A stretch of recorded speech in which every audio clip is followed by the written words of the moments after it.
everybody. I'm Ted DiBiase, the $1 Million Man, and everybody's got a price for lazy booking. Hey, this is your Olympic hero, Kurt Angle, and you're listening to Lazy Booking. No, it's true. It's damn true. Ho! Hey, folks, I'm WWE Hall of Famer Hacksaw Jim Duggan, and if you want to know what's going on in wrestling, check out Lazy Bookings. Ho! Welcome, ladies and gentlemen, to a brand new Lazy Booking right here on A2DRadio.com. Brought to you by Gibson Mayer LLC, your certified public accountants located at 301 Oxford Valley Road in Yardley, PA. You can give them a call, 215-369-3300. Tax season will be here before you know it, so be ready, be prepared, and call Gibson Mayer. No bumps this week, guys. No bumps. All right. Maddie's paper slams are starting to create bumps over here. Poor Shinsuke. Had a rough week last week. Well, the first time it was Foley, but, I think he did that voluntarily. Wow, that was because he had to get himself prepped for Hell in a Cell. Was it a bump or a botch? Oh, the Foley ones might have been a botch. But welcome, guys. Welcome to Lazy Booking live on A2D Radio, here from the Real Talk Studios. We got Mike Materacky back with us this week, joining, of course, the Ginger Gang, Maddie Sensuti, and your boy Chrome. Brian Brodo over on the ones and twos. Scanzano Sports poll question this week. Which match at the WWE Super Showdown are you most looking forward to? Clearly, we have the last time ever Triple H with HBK in his corner versus Undertaker. Samoa Joe and AJ Styles, no DQ for the WWE title. Daniel Bryan and Miz for the #1 contender for the WWE title. Becky Lynch and Charlotte for the SmackDown Live Women's title. And, of course, The Shield versus Braun Strowman, Dolph Ziggler, Drew McIntyre. If you are really looking forward to the other matches, more power to you. That's all I got for you. But So here's my dilemma. I am calling a football game on Friday night. Okay. And then I have to travel to work production for another football game at 1 o'clock on Saturday afternoon. Okay. Do you think there's any chance in hell I could get up at 5 a.m. to watch this thing? Well, so I want to. So my plan, tentatively, I'm flying to Orlando tomorrow. Okay. So I'm going to be at the park tomorrow for Halloween Horror Nights at Universal. Awesome. And then I'm spending all day at Universal and doing the Horror Nights the second night.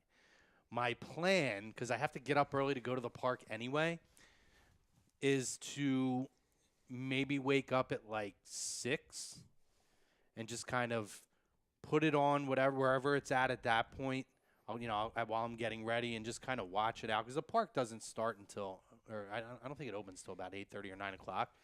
So either 6 or 6:30, I'm planning on trying to wake up, although I don't know because I'm going to work tomorrow, leaving work, going right to the airport, flying there, not even getting to the place I'm staying. I'm going right from the airport to Halloween Horror Nights, which runs until about 12 or 1 a.m.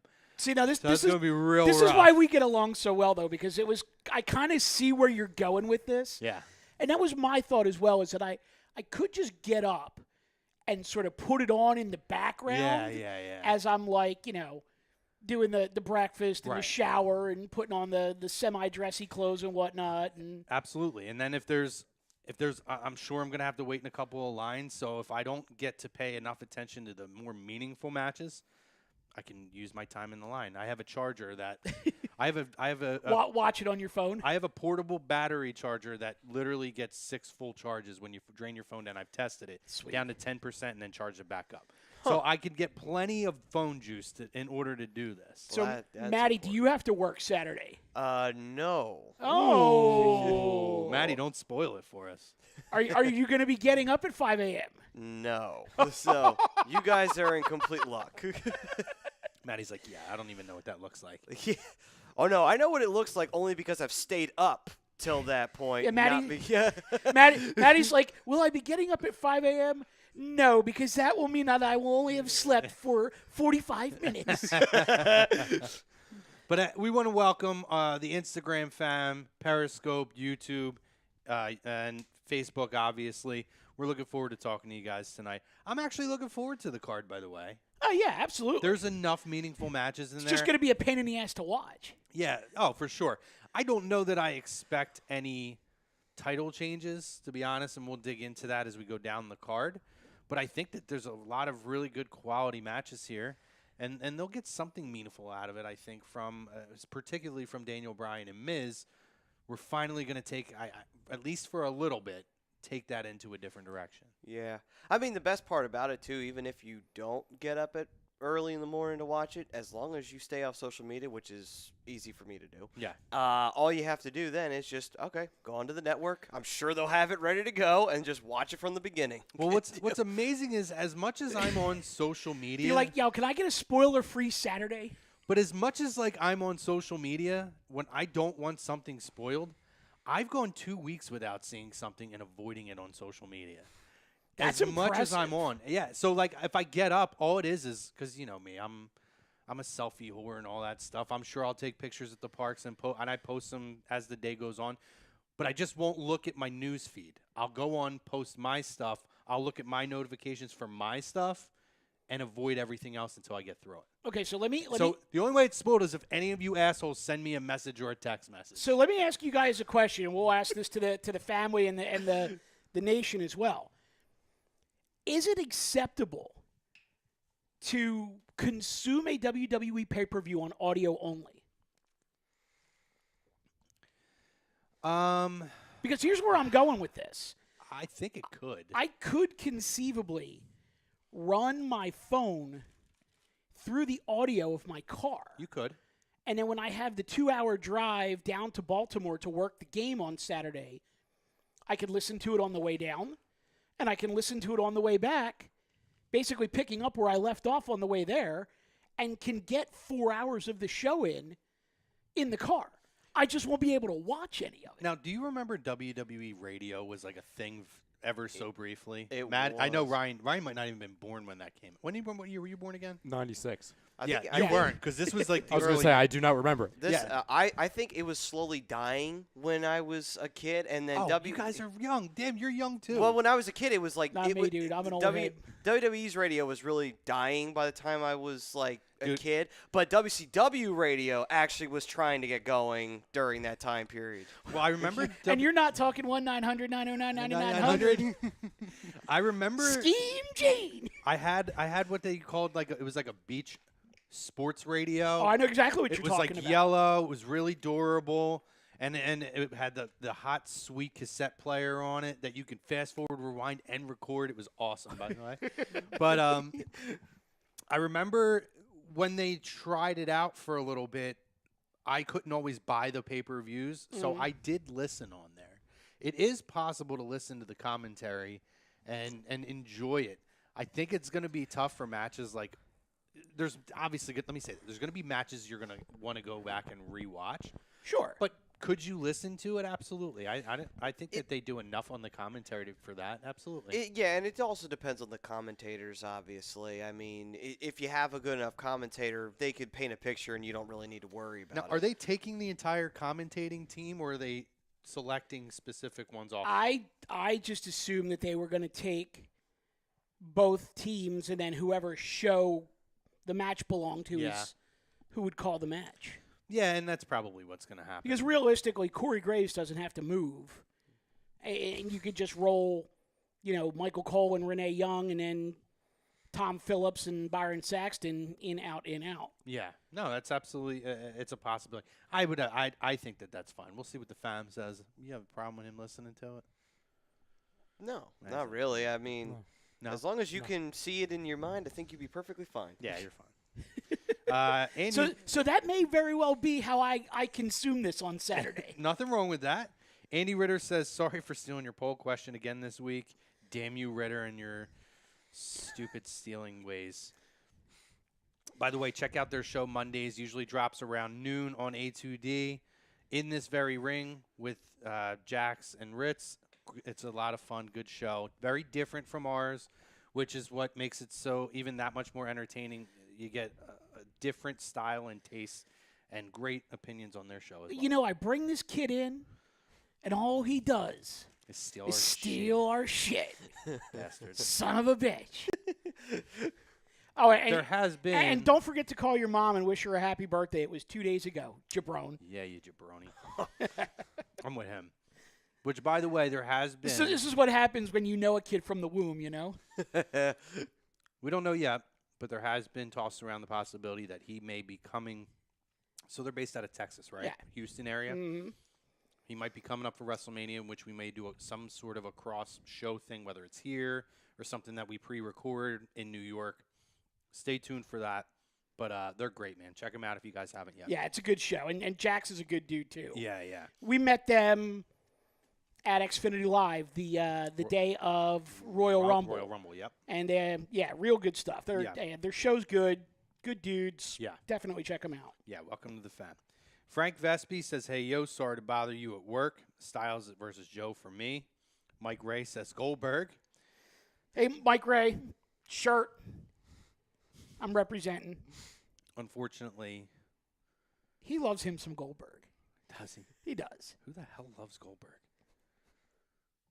Do you love Goldberg? I do not. No. Well, good for, hey, Mike. 90s kids? Good for you, man. I mean, did. That's an assumption. When I was a kid, but. You know what I do? Facebook's doing the goofy thing again, by the way, guys. You know what I do love about Goldberg? What's up? The walk. Well, the intro was like the whole shtick. That and the 8-second match, and it's over. Yeah, but did you notice though with All In, Cody got the walk through the hallways of the. Yeah. Got the Goldberg treatment He for did. the title match. He did. I apologize if some of your comments I can't read the full thing because Facebook is doing what it did before, where it'll load them, but it takes longer to load them now. So I still have some like cut off comments. But Andy says, got a day I'm looking forward to Triple. Or gotta say, I guess what he meant. Gotta say, I'm looking forward to Triple H and Taker only because I'm a sucker for Taker matches. AJ and Joe is a strong second for me. I'll get back to yours, Greg, in a minute when it loads. Frank Vespi says, when are we gonna book in your house? Get the F, go F yourself. In your house, go F yourself. Yeah. So we had this like random thing where depends. Is Frank gonna swoop in and do a do a drive by? He might, yeah, maybe. We did this. We did this thing off camera one day. I don't know if were you here for that, where we were talking Tito, Santana, Jobber. And we said that we were going to book basically the biggest jobber. Oh, yeah, I was here for that, yeah. The jobber in your house. It was one of the days he was producing the show. Of course, and spoiler alert for one day when we finally do this, Tito Santana will be in the world title match. He kind of has to be. He might win the world title. We're still debating on who the opponent is. There's plenty of good candidates. I'll read some of Greg's. Greg says, what's up, fam? Triple H versus Taker for me. Let's see if Michelle McCool is keeping Taker young at home. And if he has anything left, I'm assuming that's what that last part of it says. Frank Vespi says, hashtag spoilers down under. Michael Jenkinson says, Becky versus Charlotte, top match for Super Showdown. I'm excited for that. I'm actually very excited for that one. And Frank Vespi, so are you saying that in this very ring and Lazy Booking are like the Monday Night Wars? Golly. If we were on Monday nights, it would be. But we're not. We're pals right now. Can we swap with the Hounds? Right. Right now, we have a working relationship. We're what like. is he about to say? We're like WWE and Evolve. Yes. Right now. Or ECW back in the 90s. Oh, yeah. Wait, Well, no, because that was like a secret working arrangement. Oh, okay. This is public. All right, gotcha. could we be, I guess it's a bad comparison for us, but could we be what TNA did after they went back to Thursday nights? Yeah. Oh, God. There you go. Could be. Let's do that. Actually, can't we just be like Ring of Honor and New Japan? Sure. That sounds That, cool. That's probably the best one. way to go. Yeah, That's that's the bad. best one. We're New Japan. We're New Japan. Yeah. Sorry, Ritz. You guys could be And Ring of Jax, Honor. You guys could be or ROH. New Japan. You guys got cool stuff there, although, you know, your version of the Young Bucks suck ass. So, you know, whatever. I almost said the Young Bloods. I don't know where I got that from. But, yeah, no. So I'm really excited for that match, actually, too, which I kind of filled Ryan in because Ryan missed the end of SmackDown. What Becky did with the promo poster, Oh, it was phenomenal. the way they tied that into the previous week, by the way, that poster looked awesome. I'm really excited about that. So I did want to ask you guys something, though. Okay. So the last time I was on with you guys, I referenced the Bret Hart Steve Austin double turn. Did anyone catch what Charlotte did to Becky during the little brawl on Tuesday night? That specifically reminded you of me saying the Bret Hart Austin double turn. Because what was the thing? No. What was the thing? I mean, I think it's going to happen. Right, but what was the thing, aside from Austin passing out from the loss of blood, Right. what was the thing that the announce team couldn't believe that Bret Hart was doing during the match? Was the figure four on Austin around the ring post. Oh, yeah. And what did Charlotte do to Becky on Tuesday night? She did the figure eight with Becky's basically head on the floor. Yeah. And she's in the ring holding onto the ropes. Yeah. So it was a total modernized version of the figure eight with, one of them on the floor and the other one in the ring. And it's just like the nod that they keep giving to that Austin Bret Hart double turn. It's so subtle, but it's so freaking awesome. I love it. Yeah. Oh, for sure. James Wilder made it to the chat. Says, I made it. He says, in quotes, in this ring equals WCW. Maybe we should start a war with them. I'm just gonna nitpick your guys' show and just find things that I can argue with you guys back and forth about. Let's do it. Andy just said, "Hey, bro, we have the titles. What do you have?" I Seniority. Yeah. Bitch. Listen, since when do titles and wins mean anything in pro wrestling? We're over. We are over. But here's a free tip. Don't have one of your hosts wear a glittered up stormtrooper helmet and walk through a wall. I think you'll be safe. Then. Yeah. Let's avoid the stormtrooper helmet. No, there's no Shockmaster. No, none of that, and you guys be fine. I wouldn't wish that on anybody, not even you guys. So wait, what do you guys? Go back to the poll question for a second, though. So for me, what are you most looking forward to? I'm torn because I'm really looking forward to. I absolutely think that AJ is going to win the match, but I'm looking forward to how they're going to, whether this is going to be the wrap up of the feud, which I assume it is, how they're going to conclude this and wrap it up. I feel like it's been fire. I could have did without the Samoa Joe invading the house and then the cheesy opening this week. Mm-hmm. I felt like that kind of took away from it a little bit. But overall, these two guys, again, and I feel like a broken record saying it, but they've done so much in so many organizations and still found a way to come to WWE and take a totally different twist on their feud and make it something that's absolutely compelling and one of the best things in all of WWE going right now. Well, actually, come to think about that, when you were talking about the home invasion and how you weren't too keen on that, what if they had done something a little bit more, a little more emotional? Remember when Pillman's got a gun. Pillman's got a gun.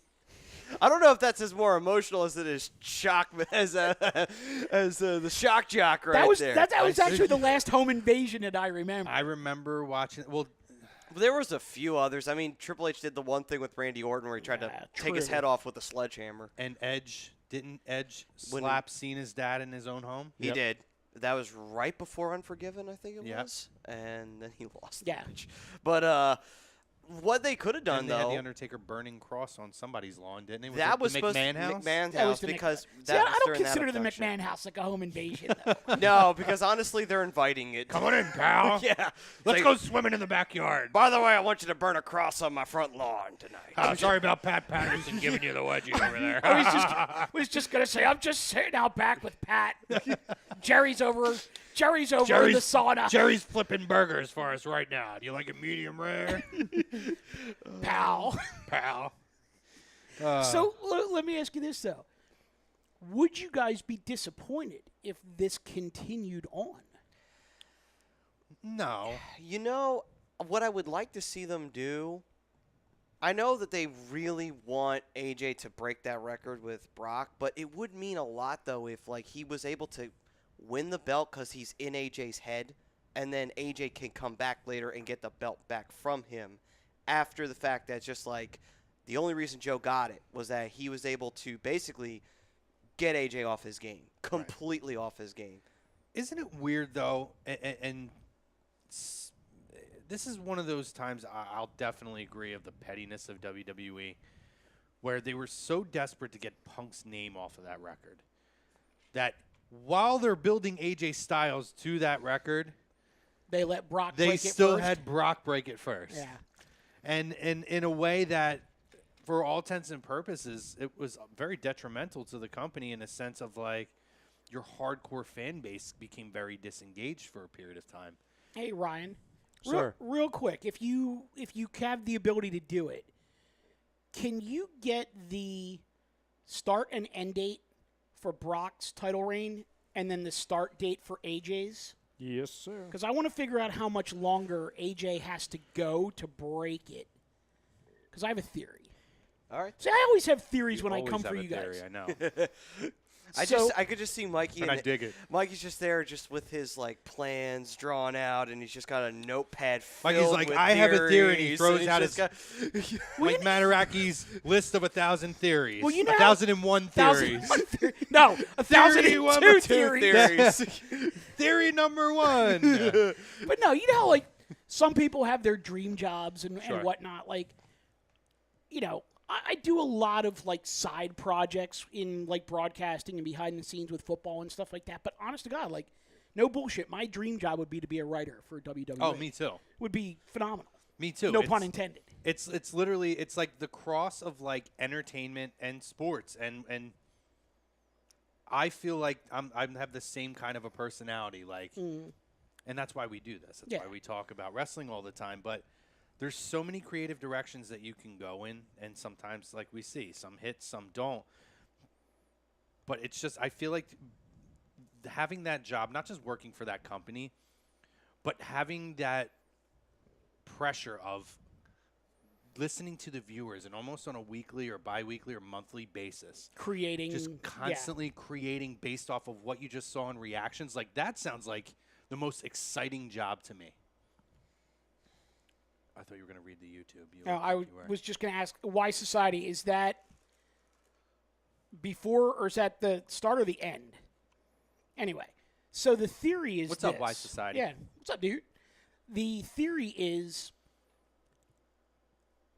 The Miz wins the match to get the shot at the WWE title.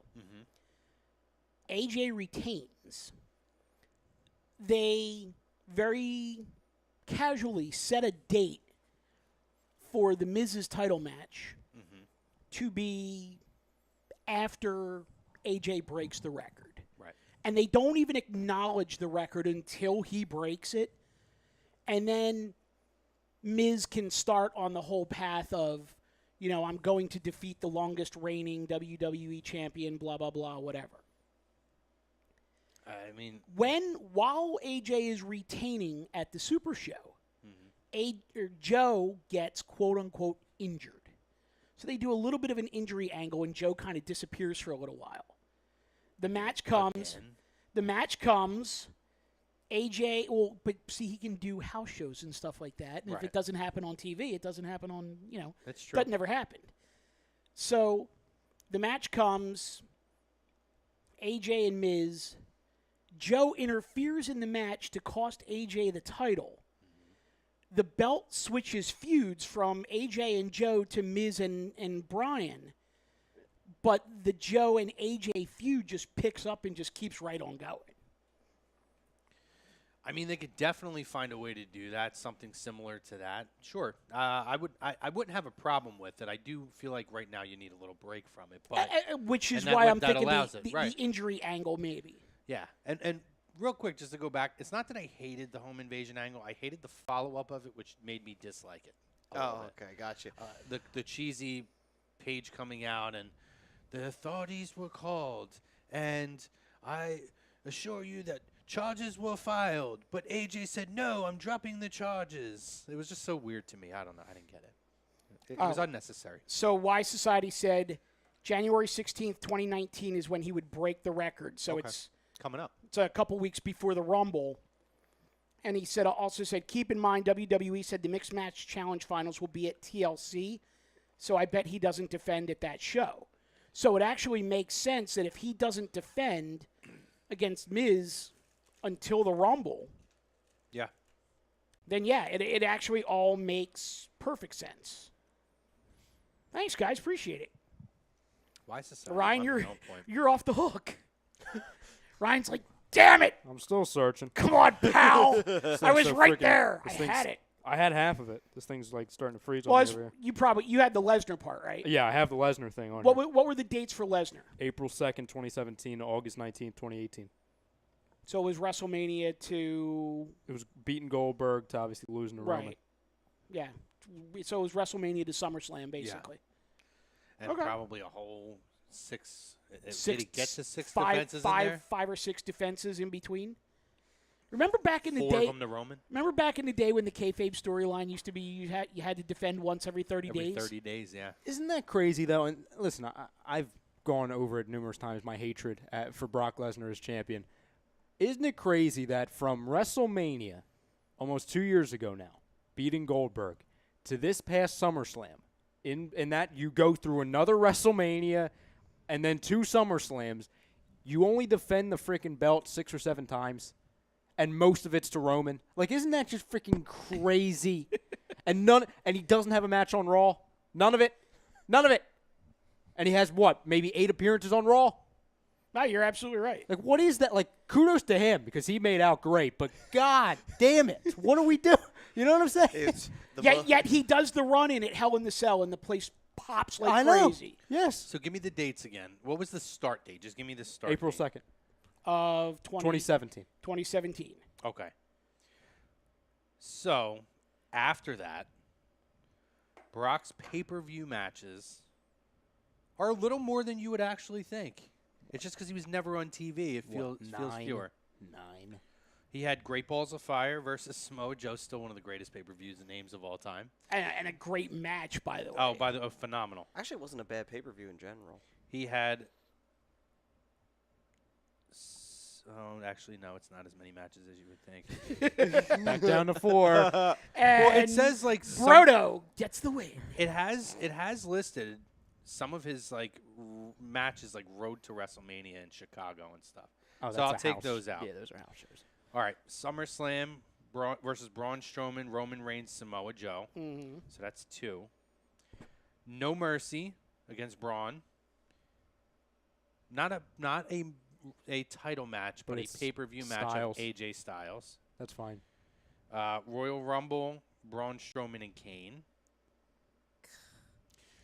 That's a house show. WrestleMania 34 versus Roman Reigns. That's 6.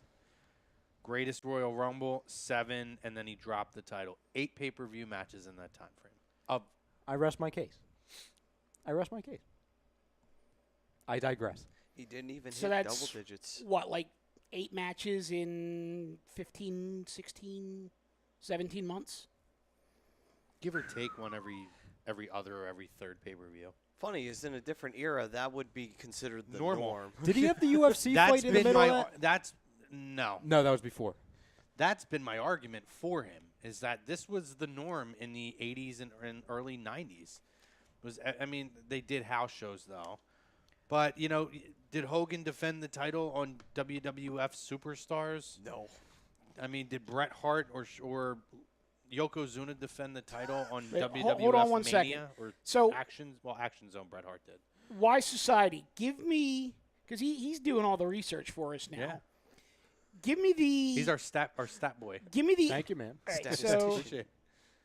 what is the actual length of Brock's reign By days. by days? 504 or something. Because 434 was. think it's I imagine 504. he's there and Bonk. he's like pulling up the Well, calculator. no, because and he the said that if he drops the title at Rumble, talking about AJ, the reign would end at 446 days. So he would pass Punk, but not Brock. Brock went over 500. I think it's 504. And then he said if he keeps the title until WrestleMania, the reign would end at 525 days. So that So would then make he would sense. also beat Brock. Interesting. And Andy said 504, so good call. Wait, so let me to clarify. So on WrestleMania, it'd be 525, correct? The reign would end at 525 days, yes. So he can be champion at WrestleMania, but he doesn't have to win at WrestleMania. Correct. Okay, there you go. There you go. Do they keep That's big. Right, but do they keep it on him all the way to WrestleMania? Probably. Yeah. If they're going to go for it, they might as well do the title change at the big one. Right, but here's the thing. You don't if they do that, he's got to drop it then to Daniel. Yep. You can't have him drop it to and Miz. That's what I think it's going to be. The big thing is this. Do we really think that's what's going to happen, though? Yeah. Unless he could drop it to Miz. I mean, who's the heel in that? He could drop it. You don't need a heel for that kind of a match. No. You could drop it to Miz if Daniel Bryan wins Money The in the Bank? Rock wins the Royal Rumble, and then they close the show, and The Rock defeats Roman Reigns for the title, and that's how they go out. Well, I mean, you and I have talked before. I mean, we're pretty We confident talked that's going about to that happen last anyway. week. I think those are your two main events anyway, So unless something really happens. my theory, and also Unless Daniel Bryan beats Braun and takes the Money in the Bank briefcase. the briefcase is gone. I'm telling you, that's coming back. We'll see. They're gonna find a way to say that Braun was already the number one contender and didn't need to cash in to get that title defense. I don't know. I think that's a pipe dream. I hear you, If they pull but I know the way that they think. they pull that back, it'd be an amendment added to the Money in the Bank The Constitution. The crazy part of That this would be terrible, by the way, if they do that. It's ridiculous. Right, but he should not be a Money in the Bank winner who failed on the cash in. He just shouldn't. no. Well, they did a way that they could have that happen and protect him. Go ahead, Ryan. You were going to say? The interesting thing, and to kind of bring it back to this Saturday, this match, which to answer the poll question, I'm actually looking most forward to because it's the most important, I think, as far as the timeline leading up to Rumble and WrestleMania. It's Miz and it's Daniel Bryan because depending on who wins, that sets up not only the next pay-per-view, but I think the next string of events. Because if it's, say, for example, Daniel Bryan wins this Saturday, then we're going to be getting this Daniel Bryan match earlier. And then that kind of, I'm not saying it cancels out the potential of a WrestleMania match, but it doesn't. In my opinion, if you're going to do it, you wait for that. Because the only other time we saw AJ and Daniel Bryan in the WWE umbrella was that SmackDown match right afterwards, and it had a screwy finish. Right. So they kind of I feel like that they were very careful with that. Because if they would have had a clean finish, then it would be like, oh, why do we need to see this again? Save it for the big payday. So I personally think, depending on who wins this, which go figure it's in a Super Showdown pay-per-view in Australia, that can have major implications for everything going forward.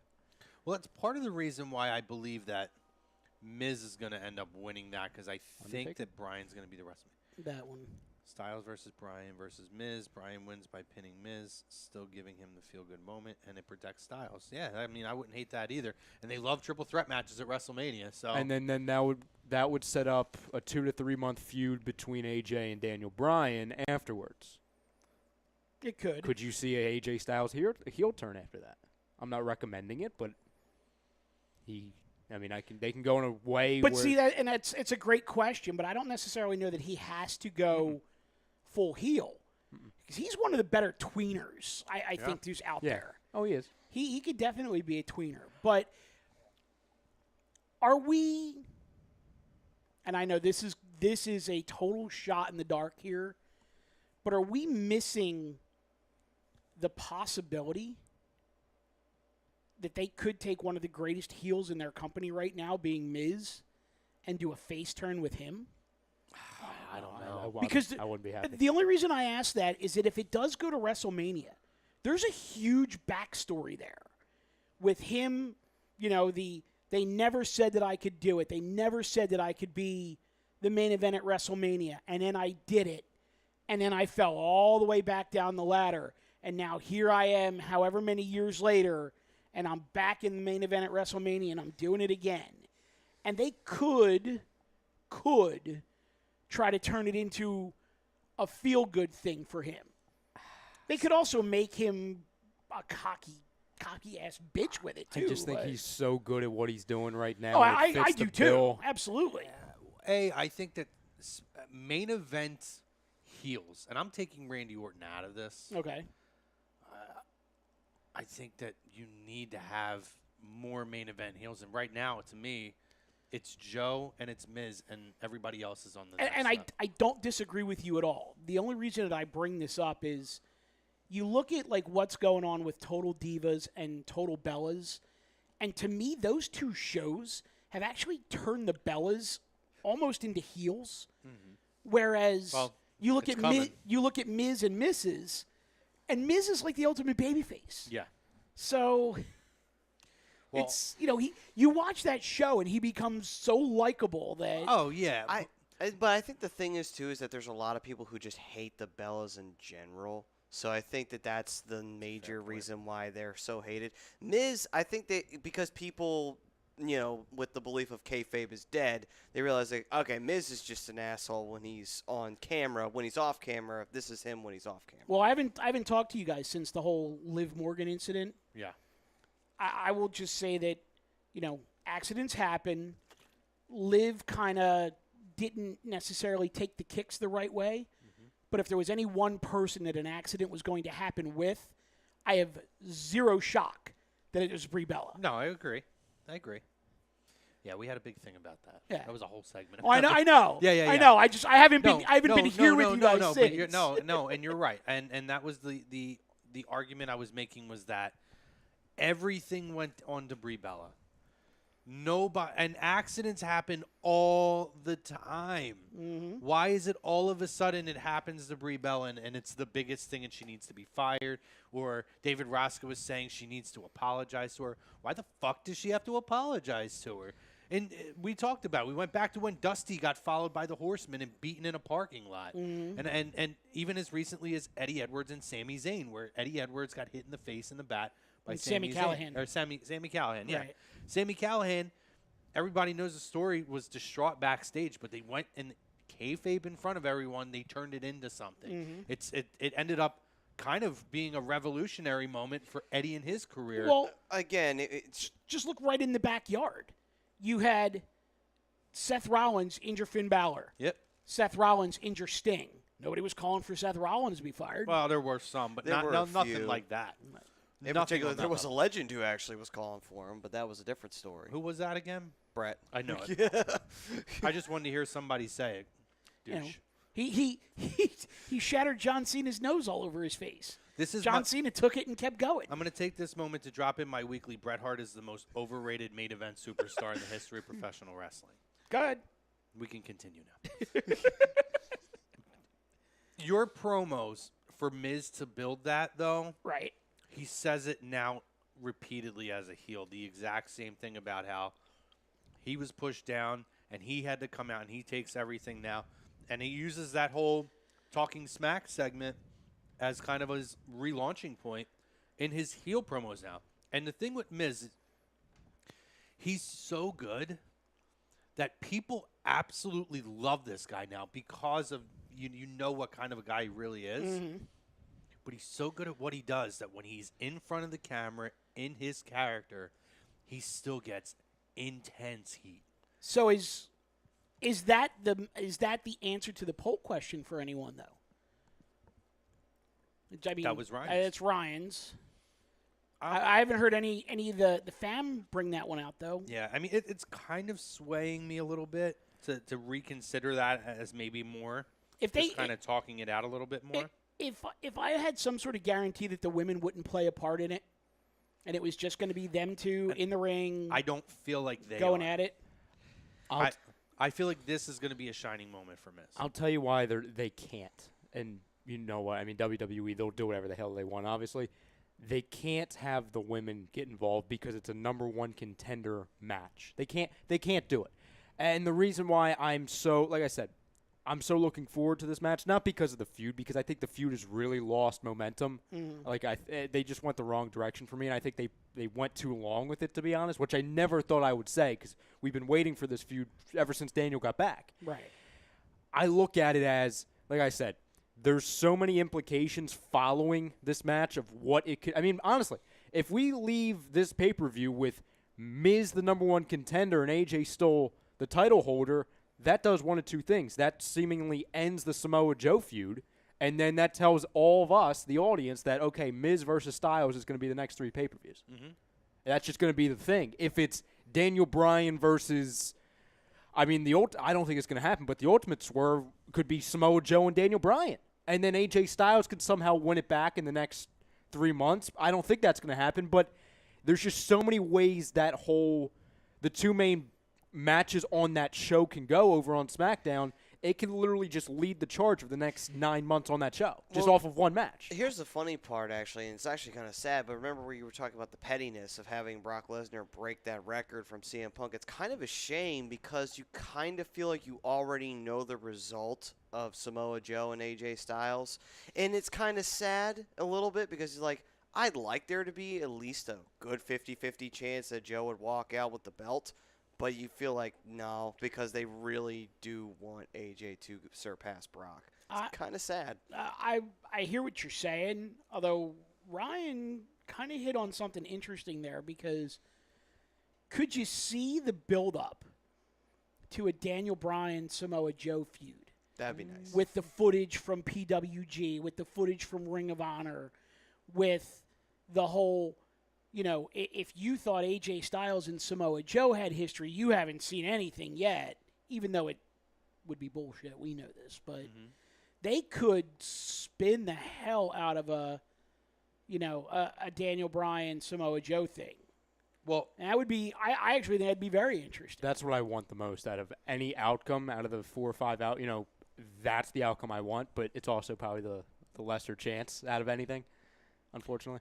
I have a Ring of Honor DVD, and it's American Dragon Bryan Danielson, and it's saturated in matches of him in like 2001 or 2, up till about 2005, right before he really kind of went into NXT. And some of the matches on there, it's like AJ Styles, and it's AJ the face versus Bryan Danielson, the heel. He was super heel. And I'm talking like super heel. And you go back and you watch the work that those guys put on. And there's a match with Samoa Joe. Same thing. The work that these guys put on, it's like it would be a dream now to see how it would evolve. Just as I feel like the work between AJ and Joe to this point has been something I kind of always wanted to see. And they waited the right amount of time to get there.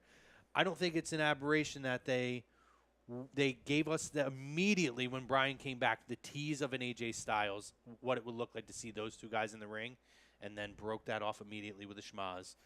Because they break it all the way down. Let's not even build it all the way back up. Let's not even talk about that again until the right time when the big money payday comes and you build up the right feud.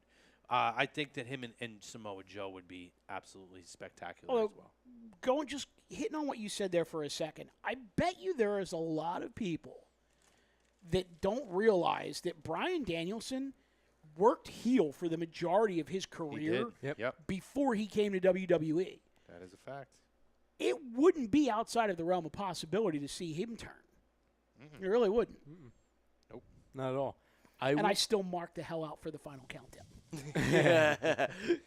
I'll ask you guys this, and obviously we're saving predictions and everything for later on, but I'll ask you this question and the people at home. If Samoa Joe loses again and he does not leave with the title, what do you do with him? Because I have an idea, but I want to hear what you guys have. It's interesting because I kind of feel like Joe can't take another big loss, but at the same time, I think they've backed themselves into a corner with if there's any truth that they are looking to have AJ break the record. So you're going to have to put him up against somebody that's going to be a big-time player. You're going to have to put him – I think Miz wins, and it has to be Daniel Bryan. You want me to give you one? Sure. So the next pay-per-view is Survivor Series. Yeah. Like last year, they did a Raw versus SmackDown match. Obviously, it was for titles. This is going to be a little bit different. I really think – I actually had this as a WrestleMania match, but I think the timeline works better for Survivor Series. I think a perfect way to kind of keep Joe afloat and keep him relevant is to make Samoa Joe the SmackDown representative in that match against the Raw representative, and that's Bobby Lashley. I think that'll be a great match, and I think that's a way for them to give both of them easy storylines as representatives, make them look important, but also not being a title feud. They had really good matches in Impact Wrestling. Mm-hmm. Problem with that is they pretty much leaked out yesterday that it will not be a SmackDown versus Raw pay-per-view. They're taking that element out. Now, there may be a SmackDown versus Raw Survivor Series match, but having the two brands pit against each other for the entire pay-per-view is not going to be the direction they're going. All right, I'll change that then.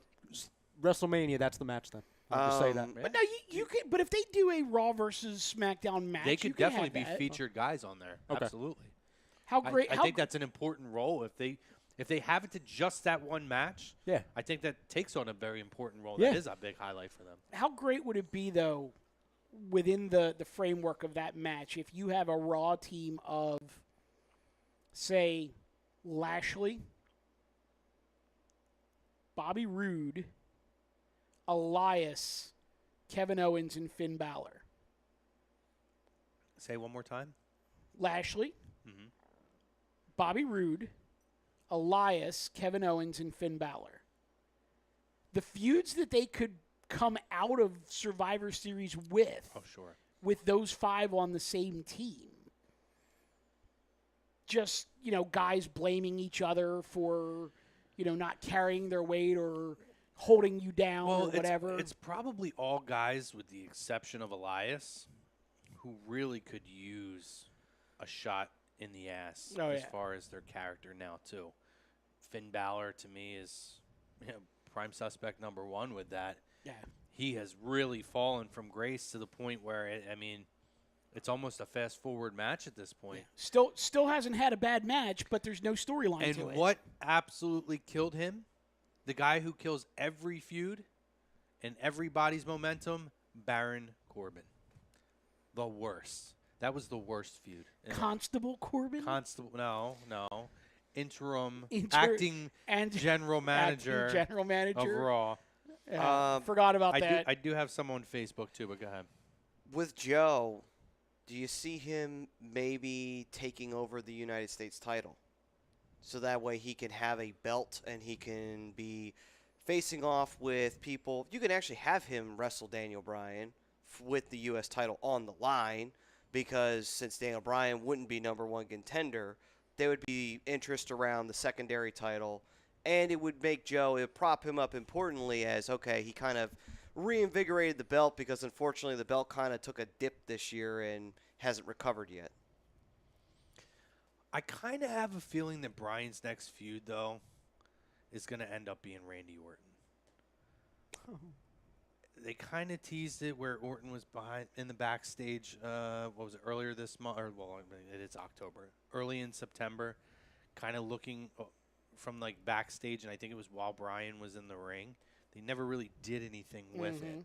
So I have a feeling that that's going to end up being the direction they're going to go next. And they're just kind of having Randy Orton with this whole Ty Dillinger thing as just a little stopgap, but continuing to build Orton's viciousness by having him do these diabolical things like putting Ty's finger in between the ropes and giving a good yank. Now, because I hate that perfect 10 stuff. That was just a great line. Oh, it's so good. Could you see the Saturday, and people aren't going to like this because it's another, not a smudge finish, but it's not a clean finish. Randy Orton interfering? Yes. Yes. But then so it does one of two things. I can't stand Randy Orton right now. I can't.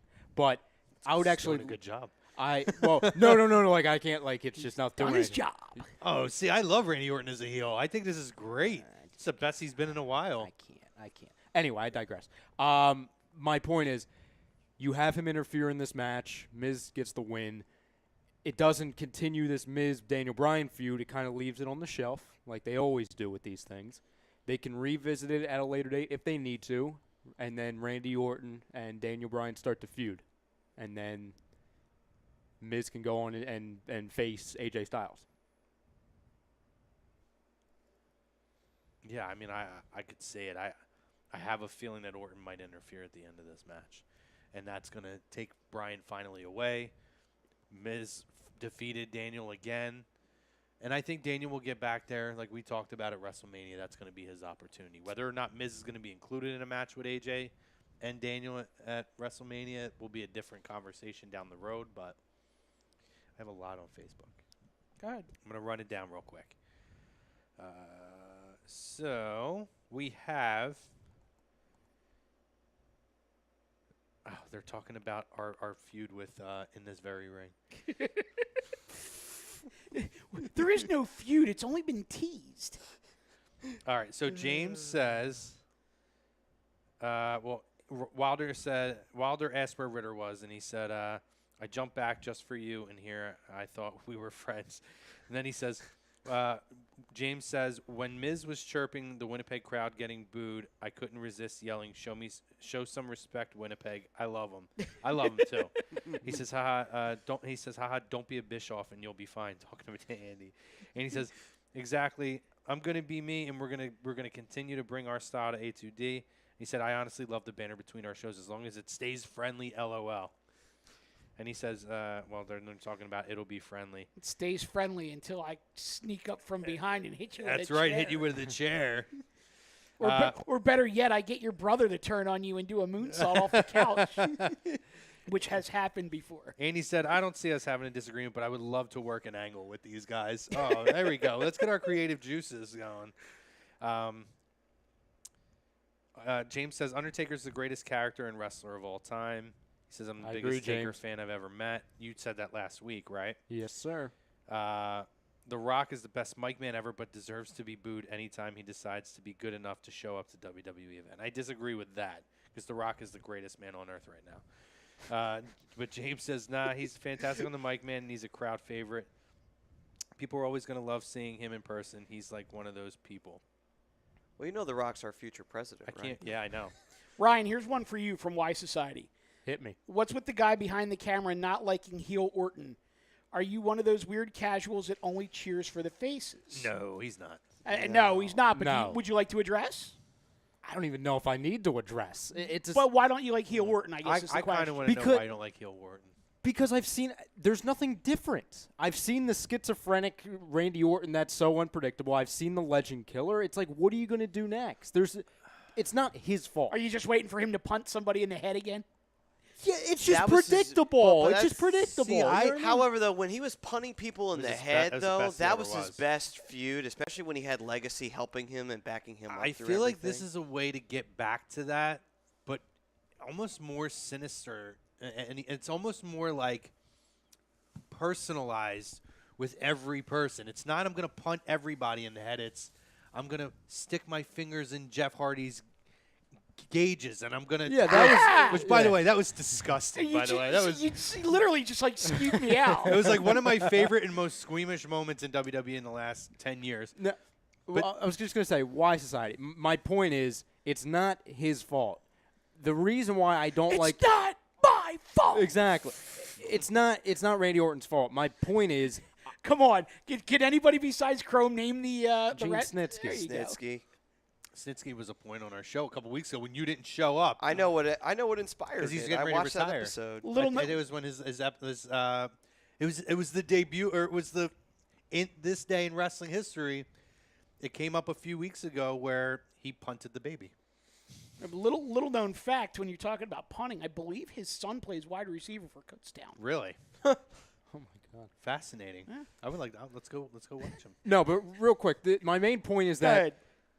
I don't care about the Randy Orton character because the last time they gave me anything notable, first off, the thing that ruined Randy Orton for me was the whole Bray Wyatt WrestleMania Titantron bugs in the ring type of a thing. Like, that feud ruined it for me. It became too gimmicky with Randy Orton with the freaking vest on, lighting the place on fire. It was just... Well, it that was terrible. Yes. I'll give So you that. I felt that the Royal Rumble win was forced just to give it a separate option from Roman Reigns because they were too worried about the crowd.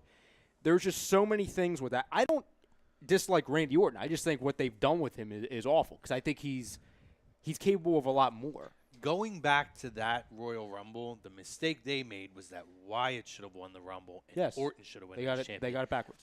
They got it totally backwards. And I agree with you. Like, being in the crowd and seeing that goofy thing with the maggots and all was weird. Can I actually take it back even further than that? Yeah. You go all the way back to WrestleMania in Santa Clara. Mm-hmm. Like, one of the greatest RKOs of all time. Yeah, and that's what I was going to say is, he basically turns a curb stomp into, like you said, one of the greatest RKOs of all time. And then Seth goes on to cash in that night. Yeah. And Orton's just kind of left, like, sitting on the curb. Yeah. And I don't think he's ever been the same since. Unintended. We'll continue to talk about this on the other Pun side. very much intended. Very much intended. So, Maddie, read our sponsors here, buddy. All right, then. This portion of Lazy Booking was brought to you by Scanzano Sports Center, located at 5 Carnegie Plaza in Cherry Hill, New Jersey. You can give them a call at 856-889-3434 or visit them on the web at www.scanzanosports.com. Other side, we're going to do our predictions. We're also going to talk about NXT Is It the Third Brand? We're going to drop in a few other news notes. We're going to talk This Day in Wrestling History. If you join us on Instagram, Periscope, and Facebook, please click the link. Join us on YouTube for the second half. We're getting ready to have a lot of fun tonight, guys. So we'll talk to you guys in a few minutes. This bed totally reminds me of Cruiserweights on Thunder. We're out of time, fans. We'll see you next week on Thunder.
Tom and Mike, AM in the PM, is brought to you by Gibson Mayer, LLC, Certified Public Accountants. Gibson Mayer, located in Yardley, PA, is a leading accounting and business consulting firm with a proven track record of handling critical issues with expertise across many different industries, including construction, distribution, hospitality, manufacturing, real estate, service trades, merchandising, professional services, and professional athletes. Give them a call at 215-369-3300. That's 215-369-3300. Your initial consultation is always free, and if you tell them that Mike from Tom and Mike AM in the PM sent you, you'll receive 15% off all income tax services completed by February 15th.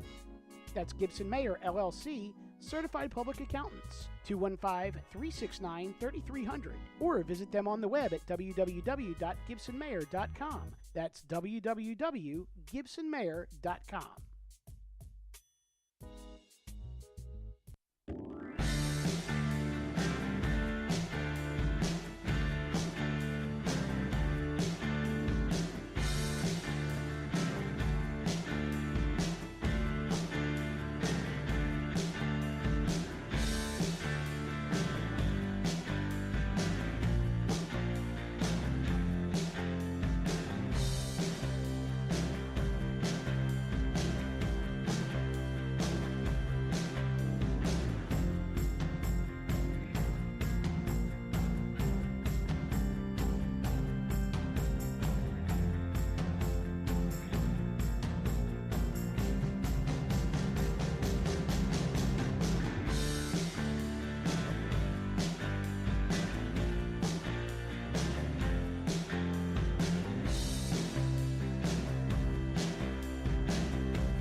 Welcome back, ladies and gentlemen, to Lazy Booking right here on A2DRadio.com. Brought to you by Sports Outlet for all your sporting needs. Located at 703 Black Horse Pike in Glendora, New Jersey. You can give them a call at 856-939-2030. Email them at sportsoutletnj@comcast.net or visit them on the web at www.sportsoutletinc.com. Oh, now Oh, jeez, everybody's took them all down. down. Damn you, Matty. Everybody's down. Everybody took a bump on that one. Shinsuke took another one. Oh, Jesus. Who Our else took a set's all bump? jacked. AJ took one. Who was the one Well, who... Taker took the bump, which then in turn took out AJ. Ah, that's what it is. We need to get like a referee Funko Pop so we have a ref bump. We apologize for the delayed break there, but Ryan was over here cutting heel promos. I need to go back on that boat, man. I need to go back on that boat Where life was calm and quiet. And where I couldn't go on my phone, even if I wanted to. Life was good, man. It was much easier. Except that you just cut one of the greatest heel promos ever. Listen, man, it'll make its way to the air if it And- needs to. Yeah. If I'm provoked. If I'm provoked. We apologize. That was exclusive family talk Yeah. for the time being. Wait 2 weeks, it won't be exclusive. But Although that would be a good time to quote the Conor McGregor line from earlier tonight. which the one you said? Yeah. We aim for peace. And if we can't have peace, we aim right between the eyes. Isn't that the truth?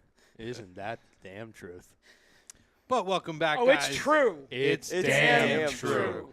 Welcome back to Lazy Booking on A2D Radio from the Real Talk Studios.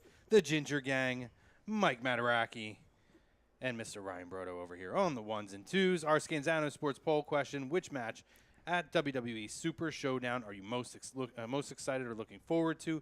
Triple H and Undertaker with HBK and Kane involved. AJ Styles, Samoa Joe, no DQ. Daniel Bryan, Miz. Becky Lynch, Charlotte, The Shield versus Braun, Dolph, Joey McIntyre. I almost said Joey McIntyre. Joey Joey McIntyre. Oh, I good like it. Lord. Well, that's our age there, Mikey. I just put last names, and when I see the last name McIntyre, immediately that's what pops in my head. Jesus Christ. Anyway, Drew McIntyre. That is the young man's name. Drew Oh, McIntyre. but you could bring it full circle.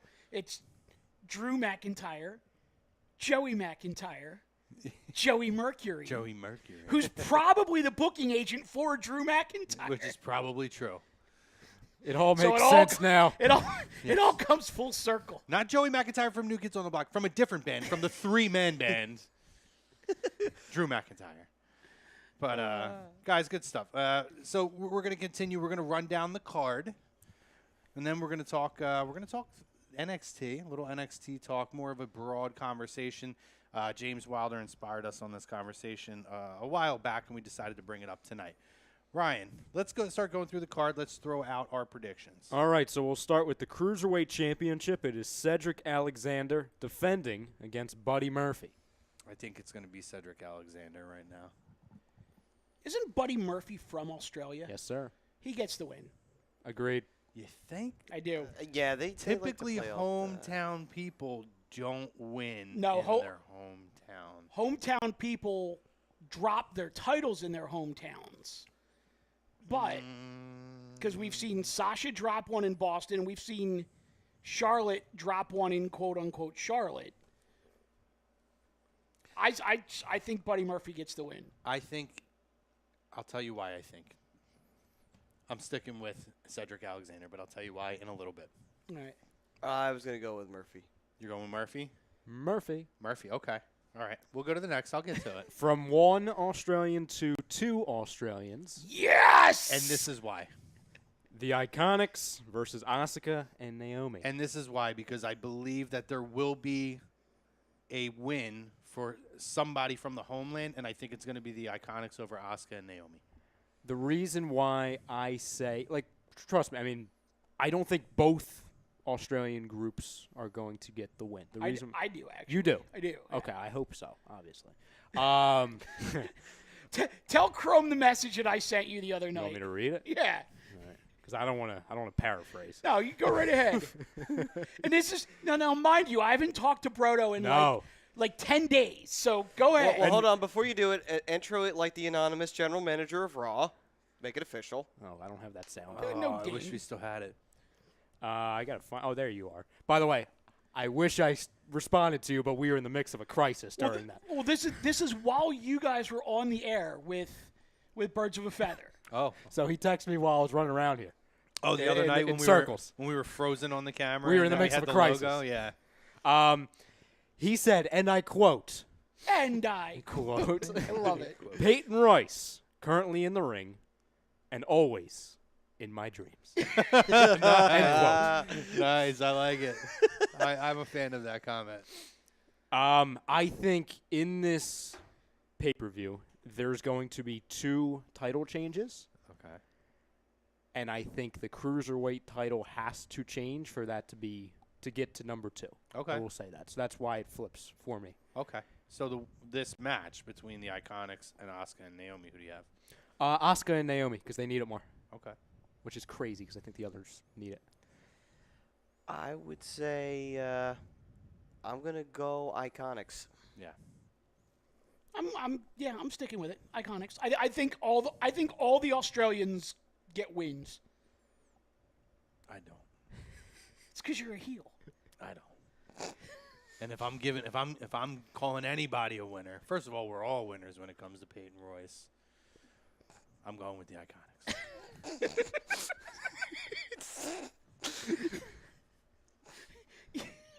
Was that like your porno voice? We're all winners Did it sound like it? when it comes to Peyton Royce. Should have had that bed ready to go for that. There we go. We're all winners when it comes to Peyton Royce. Oh, yeah. Oh, yeah. Peyton Royce, currently in the ring, and always in my dreams. Oh, my God. It's so good with the music, too. I love it. See, this is why I write the lines and don't deliver them. Well Sign done. me up, WWE. Well done. All right, we got to somehow move on from that. I don't know that I can. Well, let's try. Next, it's a Like, title match. Like I feel like I need to suddenly cross my legs. Take 5 minutes. Here, Can should we we cut the logo? Should we cut the logo? 5 minutes. Well, we don't want that frozen on the screen. No. 5 minutes. We got title What did belts. We can hide. Did you want a snack? Maybe a cigarette. Who knows? Oh, moving on. Wait, why is the Taco Bell menu on my screen? SmackDown Tag Team Championship. We have the New Day defending against The Bar. I'm going to go with the New Day. Yeah, I agree. New Day. The Bar. So this is your second title that you Which pretty much spoils all the other matches, but you know what? That's okay. That's fine. Because they But don't. yes. They don't just set the bar; they are the bar. That are the bar. for me, that gives 2 titles out of the way, and I hope they space this out to where the tag championship is later in the show, so it's not literally just 2 title changes and then just nothing afterwards. I guarantee you that the cruiserweights are going to open the show. Yes, I agree with I that. kind of hope not, because I don't want to have to get up early to watch it, and I want to be able to watch Watch that. live the main matches. Yeah. understand. But knowing how they structure cards, it's not one of the more anticipated matches of the card, so it'll probably be somewhere in between one of those big ticket matches. I would. This match could steal the night, by the way, though. Right, but the reason that I just say go the way I do is because they always like to open these shows with some sort of title match, whether it's an Intercontinental title match, a U.S. title match. But in this case, could you see them opening the show with Buddy Murphy getting the huge hometown pop with that, him being the first one out? I'm literally crying over here from laughing so hard, by the way. Well, don't look at the chat. That's all I'm going to say. I'm not. Don't look at the chat. David. Is it gross? Is it Rosca? Of course it is. David, I love Just you, show, buddy. just show Mike. He Just drops show. that line every week. Oh, that's the first time I've seen that one. He knows I'm not going to read it on the air, but I don't. It just I love it. It's great. I love it. It's like, what? It's Roscoe, like, you're what are you our doing? boy. What are you doing? What's in the other browsers right now?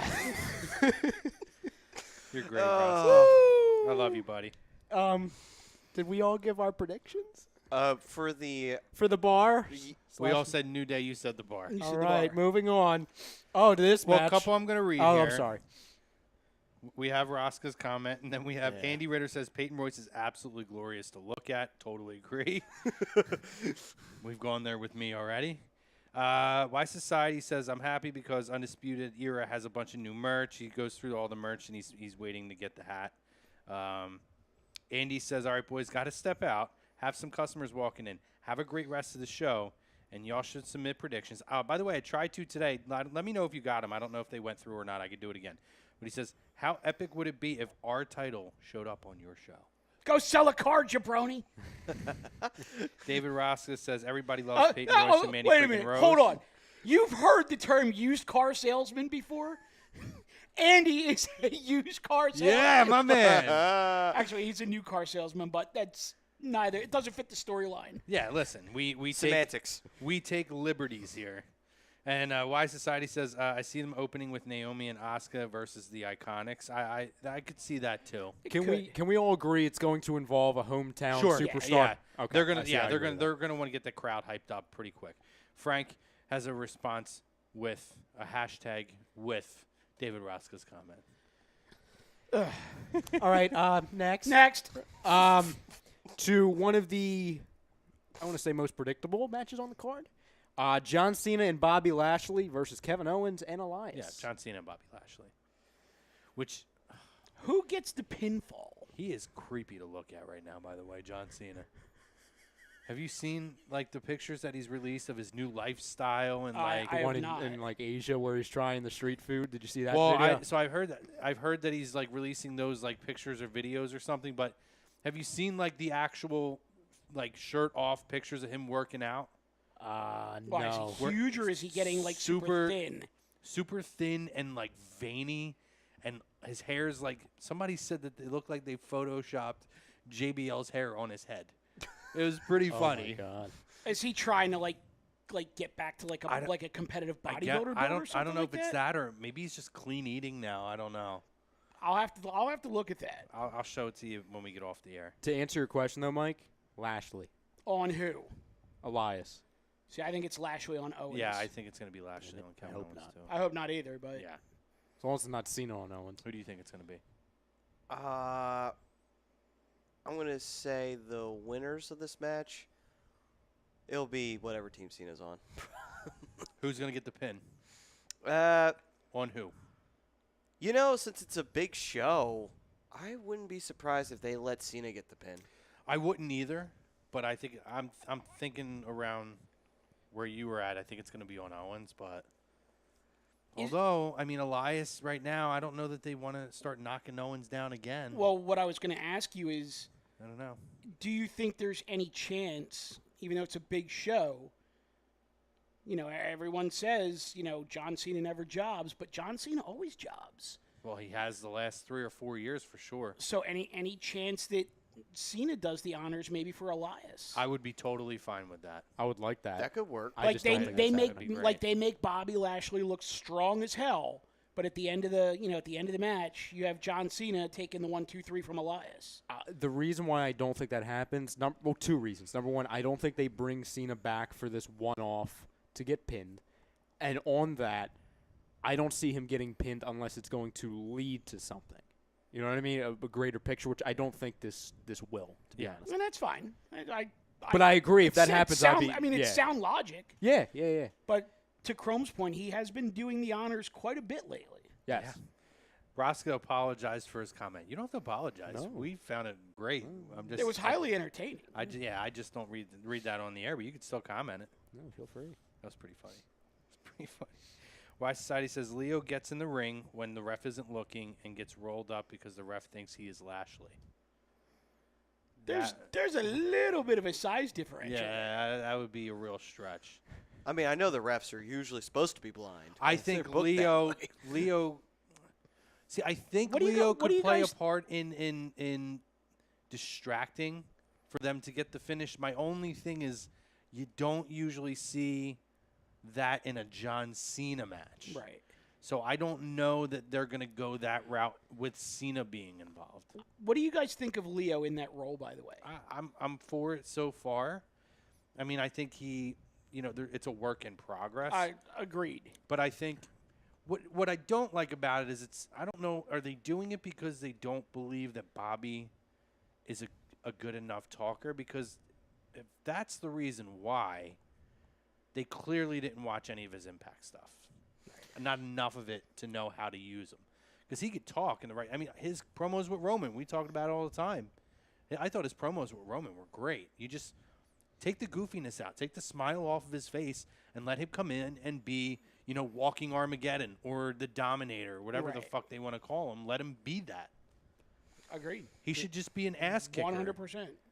I am almost hoping. I believe they can have some kind of funny interaction between Leo Rush and Cena. Kind of like what Elias did with whose kid is this? Yeah. Cena walks through and be like, "Hey, buddy. Yeah.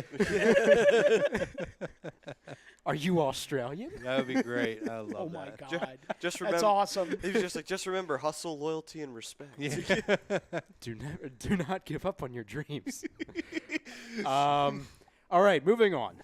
The SmackDown Women's Championship, Becky Lynch defending against Charlotte Flair. Before we get to that, something to consider. Wise Society says Lashley turns on Cena.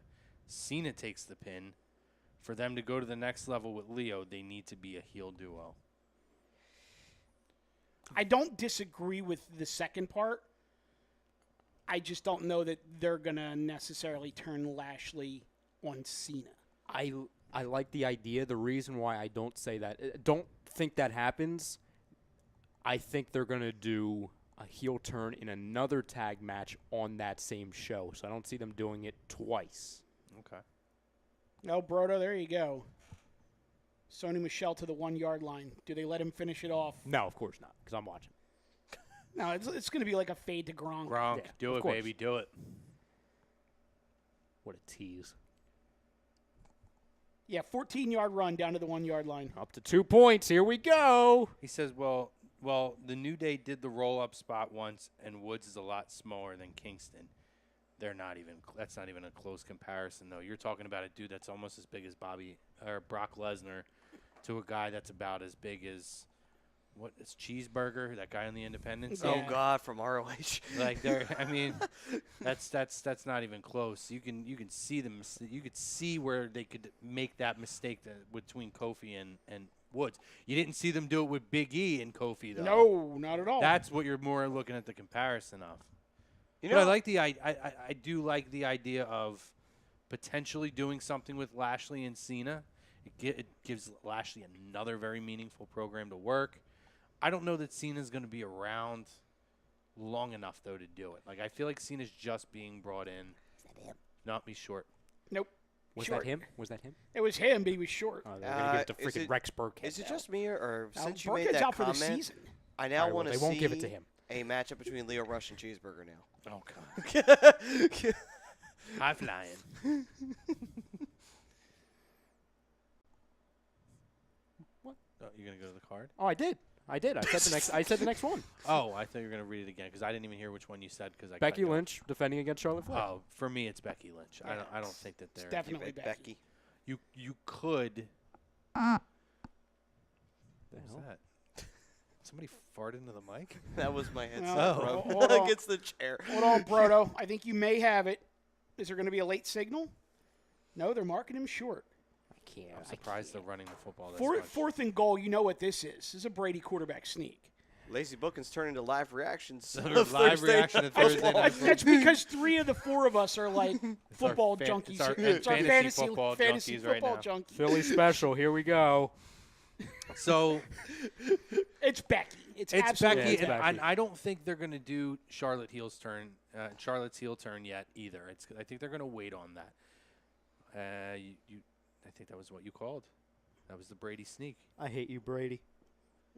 I hate him. I've only watched a lot of football this year Yeah. and in my life, and Brady's a selfish prick when it comes to anything inside the 1 yard line. Yep. Why Society says Swerve Cena turns heel and takes out Leo on the outside. Lashley gets distracted by this. Cena walks out on the match, and Lashley takes the pin and said, "Never happened." John Cena's never turned heel on a network. I was gonna say, I would love for Cena to have one more heel run before he retires, but it will never, ever, ever, ever happen in WWE. The only way it happens is if he somehow goes over for like a little run in Japan. And he never will. And he never will. Now, the thing with that, too, is I forget what I was looking at because I started watching the kids. I forget what I was going to say. But no, it's Focus, never, Danielson. I know. It's never going to happen. And if they were going to – this is what I was going to say. If they were going to do a John Cena heel turn, they had absolutely perfect moments over the years to do it. To use it on Leo Rush and Bobby Lashley and a glorified house show in Australia, it's not going to be the time they're going to do it. I could see it in Saudi Arabia more likely than I would because they look at those Saudi shows as major shows now. Yep. If he turns, is that the most shocking moment of the year for WWE, hands down? It's the most shocking moment in wrestling this year, hands down. I don't care what happens the rest of the year. The day they pull the trigger on that, whether we expect it or we don't, we never believe it's actually going to happen. Even if they told us it's going to happen, we would never believe it until we seen it. That would be on level with the Hogan heel turn in my eyes. Well, but here's the thing. It's the only thing you're ever going to get close to. He wouldn't be able to be the host of the Today Show and do all these other little things that he does. I mean, he could, but it's not going to happen. If he does, it doesn't make the heel turn believable. So right. The only thing, the John Cena heel turn, no matter when if it happens ever, that's the only thing in the wrestling world ever that could be more shocking than the beating of the streak. That's the only thing. Because I don't even think the Hogan heel turn rivals that. Oh, I don't know. I don't know about that one. No, because I could make the argument that when he was jumping companies, they could go for a whole refresh type of a thing. Yeah, but the idea of him actually turning heel was something that no one even flirted with. Even they didn't until the very last minute. Even Hogan debated on whether he was going to do it or not. I mean, the only reason that people think that there's even a sliver of a possibility is because Hogan actually did it. So they say, well, if Hogan did it, anyone can do it. But to me now, John, especially with, like you talk about the Today Show and all that different stuff that's going on, and the Make-A-Wish stuff is, to me, it's the sealer. There's no way. John Cena would have to say, I don't want to do the TV stuff anymore. You know, I don't want to sit and meet sick kids anymore. I just want to go home. I'm kind of done with all of it for now. You're never going to get it. John Cena loves the attention. Let's be real. And he loves making money. But that's exactly why I put a John Cena heel turn on a whole nother level ahead of the Hogan thing, because he didn't have all. I mean, sure, there was media back then. I'm not saying it, but there's way more obligations, different things you could do, not only through media, but social media, all that sort of thing now compared to then, to where a Hogan heel turn then, and I'm not downplaying it by any means, but if you compare the effect of it outside of the ring then to what a heel turn would affect outside of the ring for it now, it's not even comparable. It's not. You are 100% correct about that. But I will tell you that the two most shocking moments of my lifetime in terms of watching wrestling were the streak and the Hogan heel turn. Absolutely. And there's nothing else even close. Agreed. And again, you didn't have social media back then in regards to Hogan building his platform even more like Cena does now.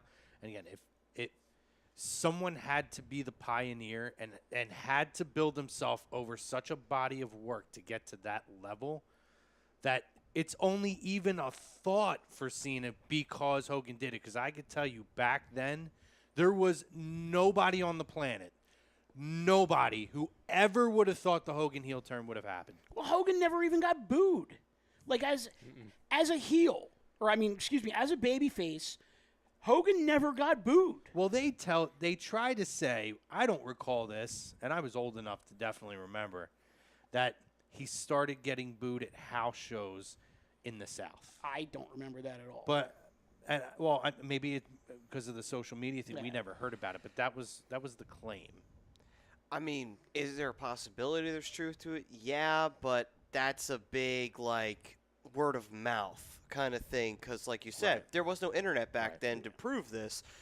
But even that whole thing right there, you got to think, Eric Bischoff's the booker. What did Eric like to do the most? He liked to shock jock things. Right. So what is one of the most shocking things you could do at one of your biggest pay-per-views of the year? Turn Hogan heel. Hogan heel, and if Sting would have done it, would have been about as close as you would get. I think I would have been more shocked with Sting, actually. Oh, no, it was definitely Hogan for me. I don't think Sting was ever on Hogan's level. See the funny? No, I agree, but because Sting was Mr. WCW. Mr. WCW. Right, and that's the wrench into it all. It's a good thing he didn't, though, because they did have a really good angle with the lead up to 97 and Starrcade. Bret Hart, schmaz bullshit finish and all, but still. Hey, Ryan, remember when we talked about before we went on the air that we'd never get sidetracked? Every week. So it's always a great combo, though. So our final predictions for Becky Lynch, Charlotte Flair, it's all Becky. Back to Becky. We went from Becky Lynch and Charlotte Flair to the heel turn. We have a lot of ground to cover, let's just say. All right, so, I think we got Becky, Daniel Bryan versus The Miz for the #1 contendership. So we talked about this a lot earlier, so I'm just going to give my prediction. I'm going to stick with it. I have Miz in this match. As do I. I'm going to say Miz. He cheats, though, to do it. Okay. Miz, Daniel Bryan gets his match against Styles at WrestleMania after he wins the Rumble. There you go. The next match is, let's see here, we have Ronda Rousey and the Bella Twins versus the Riot Squad. So this is where the heel turn comes to me for the night because, to me, Ronda Rousey and the Bella Twins win the match, but Nikki Bella turns heel on Ronda, and then that's going to obviously set up Evolution. Agreed. Where does Brie fall in the whole mix? Maybe doesn't know how to react, is kind of surprised. Take like a quick exit sort of thing? That or maybe she just stands there and is like, I don't know what to do, like what just happened, and doesn't walk out with Nikki, doesn't really sit there and pat Ronda on the back, and it's just kind of like, what just happened? Like, what do I do? You could always have Brie was taken out of the match. Could do that too. Do that too, yeah. I'm not. Okay. What if? Well, we knew that was coming. So, going back a couple weeks, you and I were talking before the show about, or no, we brought it up last week too, how in old, years ago, you would turn an instant like Brie Bella and obviously Liv Morgan into a storyline. This falls perfectly into it. Not where you think I'm going, but you could honestly say, like, oh, only Nikki would turn heel and Brie would be like, oh, Nikki, what do you do? No. She already has, you could say, cheap heat from the incident a few weeks ago. This could be like, oh, okay, now she's going full heel because people online they don't like her anyway. This can add to it, and they both turn heel. And then she can turn into kind of a supporter to where Nikki's doing all the wrestling and Brie's on the outside. As to as well, it could make the odds against Rousey all the more daunting, which would make a win over Nikki Bella that much more important. Can I put a twist on that? You sure can. What if they take it one step further, but maybe in a little bit of an opposite direction? Because Brie is married to Daniel, they're not going to want heel Brie and babyface Daniel, but what if the revenge for the Liv Morgan incident is they take her out backstage before the show? Huh? So now you're wrestling a handicap match of Brie Bella and Ronda Rousey versus the entire Riot Squad. Because the handicap match is the perfect setup for one partner to blame the other for the loss. And then here we go. You're saying they take Brie out backstage? Yeah, they take Brie out. Okay. And she's not cleared to compete. Right. So Nikki and Ronda just go out 2-on-3. I'll tell you why I really like that. I would actually prefer that. I would love that, and I would love it if they had both of them beat the Riot Squad. And it wouldn't look good for the Riot Squad, but it would make both Ronda, which is obviously the purpose because she's the champion, and Nikki look really freaking good It creates a moment where, oh, my God, two women beat 3. It looks like, oh, my God, they're triumphant. It's a really good moment for both of them. Then it becomes even more of a swerve because they did it on their own together. She turns on her, and then in turn it makes Nikki look really good. Or even to add another layer. Oh, this is getting good. Well, it's like the baklava of wrestling. We don't know yet if Liv is clear to wrestle. So they could go with the angle of Liv's not cleared, Riot Squad's pissed what happens, takes Brie out before the match, and it ends up being a tag team match with Liv Morgan at ringside. Interesting. Perfectly fine with that. So I think we're all pretty much in the idea of best option would be have Brie not in the match and just have that this to awful, be yes. just have Nikki and Ronda get on the plane. Just stay backstage. Well, no, she has to be a participant in the storyline. No, we know that. But we don't want to see her in the ring at all.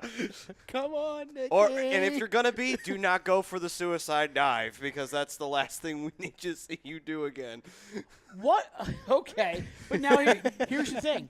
What if the WWE writers completely want us all to shove it up our asses and they write an angle where Brie goes for a suicide dive on Liv and quote-unquote misses it and hurts herself and she has to be carried out and is unable to continue in the match so that everybody says, oh, I told you so, she's dangerous, she doesn't know what she's doing, and the writers are just going, yeah. Anyway. Question. That's a good troll Over, move. under. On. What's the over-under on how many times we hear, come on, Nikki, from Brie? Because you know that's like the over/under might be 7. It depends if she's in the match. If she's there, if she's there, present, if she's attending. I'd say 5.5. 10. I was gonna go with a 7.5. 10. If you go to 7.5, I'll go under. If you go 5.5, I'll go over. I can see 6 or 7. No, I'm going 10. I'm going straight 10 if she's in the match. I'm going to go say 7 3/4. She gets the first name, and then after that, boom, that's it. She's done. Come on, Nikki. And then, bam, out of nowhere, Ruby gets her. Okay, moving on. WWE Championship match. AJ Styles defending against Samoa Joe in a no DQ match. Yeah, I think AJ wins this match. And I think that they're going to put a hold, not end the feud, but put a hold on it. And Joe moves on to, I don't know yet. We'll figure it out. Probably Daniel Bryan. Well, no, because I think Orton's going to end up with Daniel Bryan. Does Maybe Joe, the U.S. title is a possibility. Let's say, does Joe go to Rusev, maybe? I would like to see that. You Two could- big brooding guys. Well, since Nakamura is a heel and technically Joe's a heel, you could have Rusev, if you want to do the U.S. title, you can have him win the U.S. belt and take it off of Rusev. What if we see a Joe babyface turn? Nah. I don't want it, but Joe. I wouldn't mind seeing it down the road, but not with the storyline they're doing now. No, Joe has to. You couldn't make that turn yet. It has you can to be make the it, right, not yet, though. It has to be the right setup, though. It's got to be like somebody that the crowd hates more that Joe goes after, because Joe's got to kind of be like that anti-hero hero. Like, does Joe come back and he's like, listen, it wasn't what it looked like. I actually went there. I put a few chemicals in the pool, made sure that the kiddies are good to swim. I heard that it's a dangerous area. I made sure everything worked. I was doing neighborhood watch. We were good. I was just making sure. I was actually making sure they're safe. I'm a good guy. Well, what if they did a situation? Because I honestly think it would be easier to turn him babyface than we think here. Because obviously, what he's been saying to AJ is not very nice. Let's just say that. Really? Yeah, really. Let's go back to when, this is going years back, when Sheamus was a heel for a while. Then he turned babyface when he went up against Mark Henry. He challenged him, and he became a babyface off of the sole purpose that Sheamus went up against somebody that no one wanted to face. And Sheamus became the tough guy, okay? What if there's a situation where Nakamura is out there, Samoa Joe because Samoa Joe's already liked. You know what I mean? Like, it's kind of like a Miz thing to where he's not hated. He's cheered more than he's booed.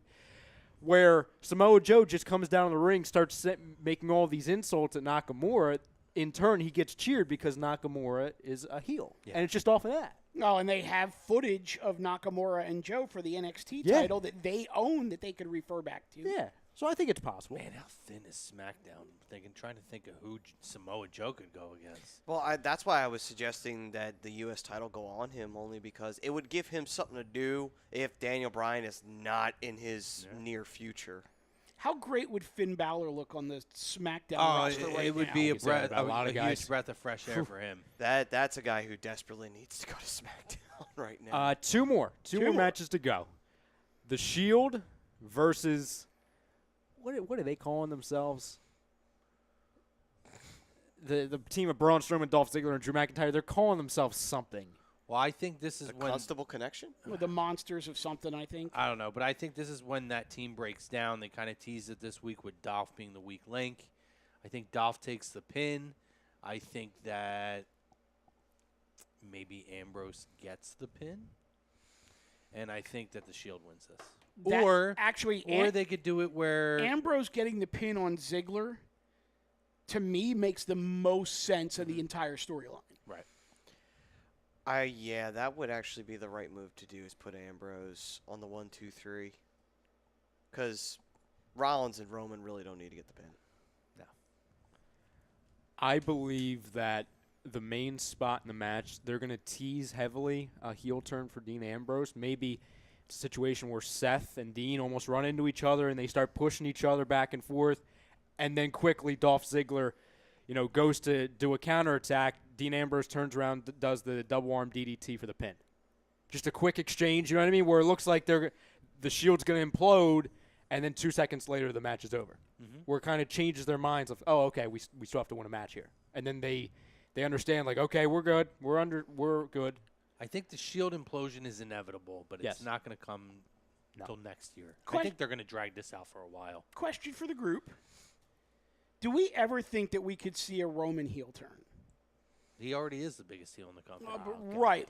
But that's why I'm saying is that we know that he is the biggest heel in the company, but do they ever actually? Unlike a John Cena and a Hogan, absolutely. I think that eventually, by what the universe's standards are as a heel, I think you could say it eventually. Because where I'm going with this is, what if they do the whole sort of deja vu thing where you have the Shield in the ring and it's, Ambrose and Rollins staring up the ramp at someone and, Roman in the ring sort of groggy, recovering, his Shield brothers have just run someone off from attacking him, and he goes and gets a chair and takes out both of them and basically just says, if you're going to be 10 minutes late, I don't need you, type of deal. I don't think it's necessarily going to happen on this show, but it could. Yeah, I don't think we're going to see any of that for a while. And then, so the winners of the match, I have Shield. Shield. Clean sweep. Hey. This is where we get interesting. Okay.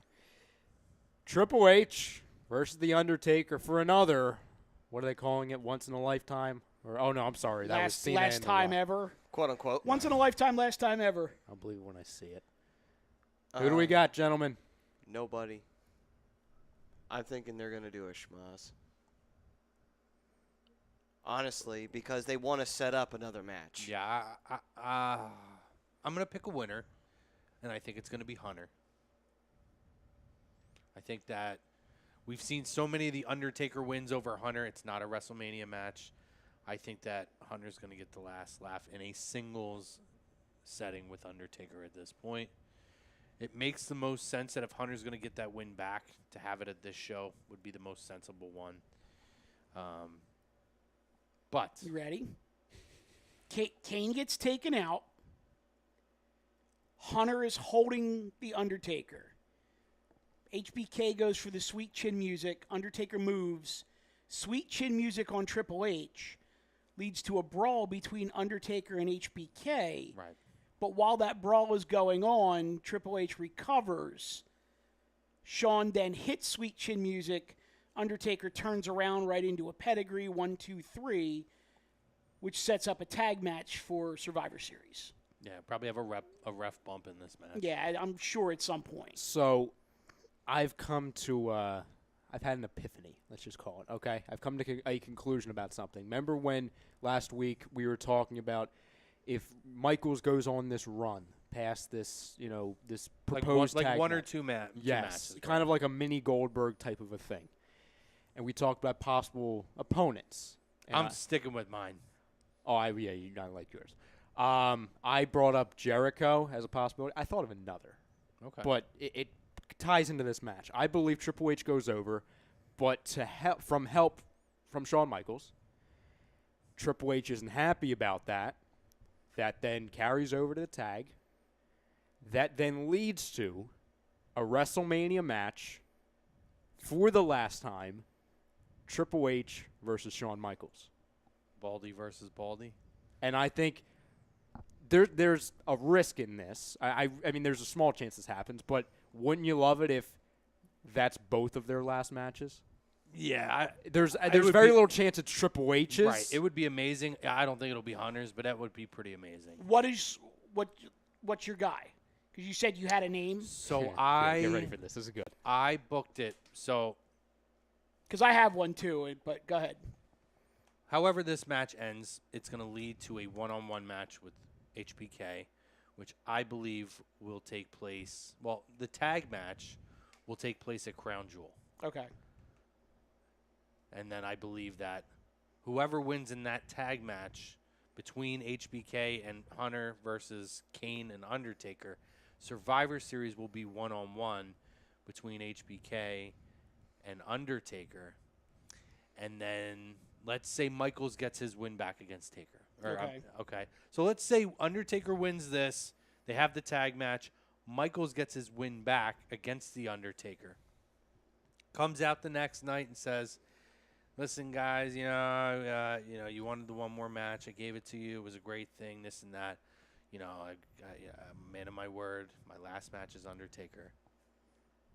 Out of nowhere, Tommaso Ciampa attacks Shawn Michaels.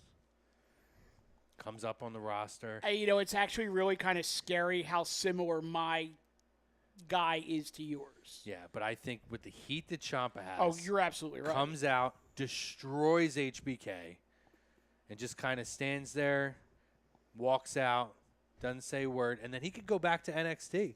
Michaels is out. He can go back to NXT. He has bragging rights now. I'm the champ. I took out HBK. Go a couple months, and then you get closer to closer to Rumble. I don't know if you're not going to do that at WrestleMania, but if you do it maybe around Rumble time, Shawn comes back, or he shows up on NXT because he's been working at NXT, right? A little bit. Mm-hmm. Shawn shows up at NXT. He ends up hitting Ciampa with a super kick out of nowhere. They have he beats the shit out of him. That sets it up. All right, young kid, you want to come after me? Show me what you got. All right, so we just got the sign that we're running short on time. I'm going to hold mine because I'm back with you guys in 2 weeks. I'm going to hold mine, but I do have a quote-unquote who I want to see with Shawn Michaels. Yeah, and it's actually a good talking point, too, because then we could see how this plays out and play off of it. Because I actually wanted to do that as a segment this week, but I thought it was too early because we just did it. So give it a couple weeks to breathe and see where it goes. So let's get your guys' predictions on it. Oh, it's Triple H. Triple H. I'm thinking that they're going to do some silly shit. So you think it's going to be a schmoz? I think it's going to be a schmoz, honestly. Like a non-finish? Yeah. I got you. So we'll save the NXT talk, obviously, again. Maybe we'll do that one next week, or we can wait until you're back another week coming up. Whatever works for you guys. I'm only going to do one huge thing for this day in wrestling because it is so monumental. On this day, and I believe it was 43 years ago. Damn, I was 3. The plane crash where Ric Flair, David Crockett, Bob Bruggers, Tim Woods, Johnny Valentine. I believe the pilot, Joseph Michael Farkas, died. Mm-hmm. Flair obviously broke his back. Broke his back. Tim Woods and Johnny Valentine were never the same again. Never the same again. Was the other guy? Bob Bruggers. I think Bob Bruggers may have passed in that as well, but I'm not certain. One of them walked away from it. It was David Crockett. Was it Crockett, right? Yeah. But obviously, we know how monumental that was at that time. David Crockett. Tony, we got to go! Yeah, we know how crazy and monumental that was, obviously, and now it's a historically known story, especially when you talk about the life that Ric Flair led and all the shit and how many times this guy should have died is insane. Here's the funny part of it, too. If you ever look back at his old matches, how many times does he take a bump flat on his back? I know, it's crazy. But then you realize, it all comes they're always shoulder blade bumps. Yep. Fam, thanks for talking to us on Instagram, Periscope, Facebook, YouTube. We took up a lot here. We had a lot going on. AOL. So we'll MySpace. We'll come back next week. We'll review Pinterest. We'll go back. We'll review the Super Showdown next week. We'll get you ready for Evolution's going to be coming up pretty soon. And Mikey's back with us in 2 weeks. Yep. We'll start rehashing the Shawn Michaels stuff. All right, then. Lazy Booking was brought to you by Gibson Mayer LLC, your certified public accounts located at 301 Oxford Valley Road in Yardley, PA. You can give them a call 215-369-3300. Be ready, be prepared for tax season. Call Gibson Mayer. Thanks, Ryan, for a great show. Mike Materacky with us this week. The Ginger Gang is out. Gang, we'll see you soon.